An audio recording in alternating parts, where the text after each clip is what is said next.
Mire pues, me ha sorprendido la poca difusión que ha tenido en Guatemala el reporte Petén, o como se conoce en inglés, The Petén Report. Este es un extenso análisis del nacimiento, el establecimiento y luego el crecimiento y también la expansión del crimen organizado en Petén, y en el cual sobresalen presuntamente los nombres de dos personajes muy conocidos en Guatemala. Primero, el del diputado y ahora presidenciable del partido líder Manuel Valdizón.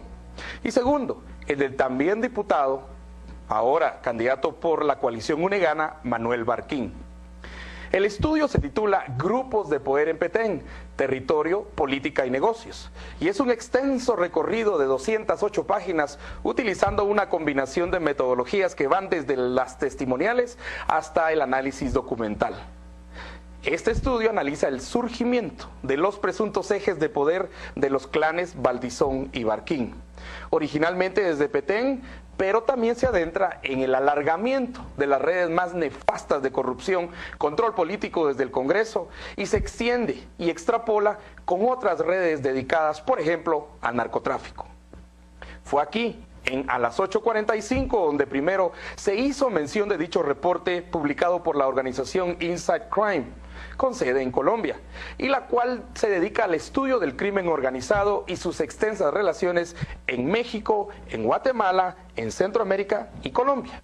El estudio de Inside Crime inicia explicando lo siguiente, y aquí cito textualmente. En Petén se ha constituido una estructura de poder vertebrada en torno a los grupos de alcance nacional liderados por Manuel Valdizón y Manuel Barquín. En la interacción entre estos dos grupos se difuminan las fronteras entre lo que es lícito y lo que es ilícito. Durante los últimos 8 años, estas redes han controlado más de 630 millones de quetzales en la ejecución de la obra pública, que se ha convertido en el botín de estos grupos. La liga mayor del negocio público, en el caso de Petén, son los grupos de poder regional, con representación legislativa, por supuesto, con Valdizón y Barquín, y el grupo criminal de alcance nacional e internacional, conocido como los Mendoza. La asignación de fondos desde los listados geográficos de obras para las organizaciones no gubernamentales manejados por estos grupos permite inferir la existencia de algún tipo de acuerdo de largo alcance entre todos ellos. El objeto del estudio planteado, los grupos de poder regional, que eso es lo que pretende estudiar Inside Crime, ha sido relativamente poco analizado en Guatemala.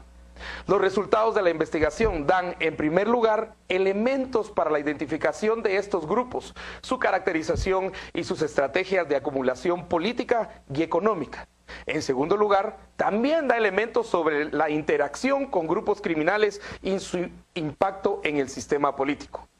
Los grupos de poder estudiados son redes de personas, pero también son redes de familias que tienen su base en la acumulación política y económica en Petén y utilizan esos recursos para fortalecer y ampliar su base. Estos grupos tienen un núcleo duro integrado por redes de parentesco, territoriales con una delimitación muy local.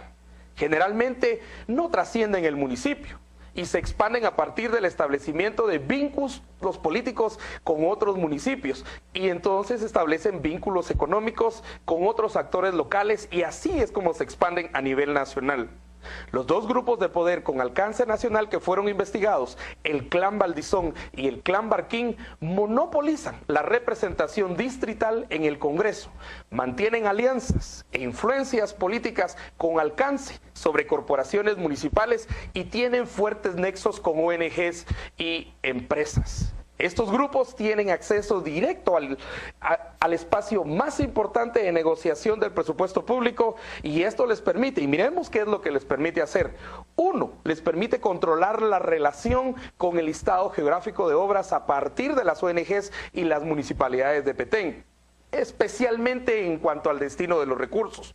Dos, también canalizan esos recursos para sus redes, que ya no solamente incluyen Petén, sino que se expanden a nivel nacional y lo utilizan como parte de su base de acumulación económica. Tres, negocian intercambios con otros grupos y actores, y aquí es donde entran los grupos del crimen organizado. Y cuatro, utilizan las obras como instrumento para la acumulación política. Y aquí cierro la cita. No sé si a usted, pero a mí sí me preocupa el extenso análisis que hace Inside Crime. Me preocupan los hallazgos, me preocupan también las correlaciones de poder, las relaciones con el crimen organizado y el establecimiento y crecimiento de esas presuntas redes de Valdizón y Barquín y su influencia en la gobernabilidad de la nación. Como siempre, dando la cara y el nombre, Estuardo Zapeta, buenas noches.